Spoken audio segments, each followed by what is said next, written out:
ఇది జీవిత మీరు తల్లిదండ్రులు మీ విలువైన సమయాన్ని బిడ్డలతో ఆధ్యాత్మికంగా కొంతసేపు గడపకపోవడం వల్ల కదా ఇవాళ చిన్నపిల్లల మీద రేపులు జరుగుతున్నాయి.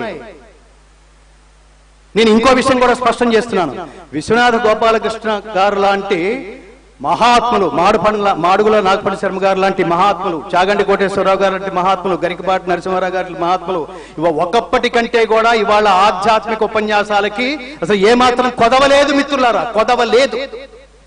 ఇదివరకు అక్కడక్కడ ఉండేవాళ్ళు. ఒక ఉషశ్రీ ఎప్పుడో రేడియోలో పెడితే ఒక ఉషశ్రీ గారు, ఆ తర్వాత టీవీల్లో ఇంకొక మహాత్ములు, ఈ మధ్యనే మల్లాజీ చంద్రశేఖర శాస్త్రి గారు, ఇలా ఎక్కడో అక్కడ విత్తనాలు నాటినట్టు కనిపించేవాళ్ళు.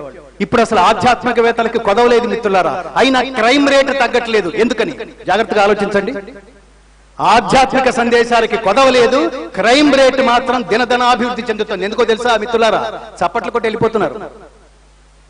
ఆచరించే ఉద్దేశంతో రావటల్లా, ఏదో అక్కడికి వెళ్ళి కూర్చుంటే కాసేపు మనశ్శాంతి వస్తుంది. మనశ్శాంతి కోసం ఇది ఆచరణకి సంబంధించింది, మనశ్శాంతుల కోసం కాదు.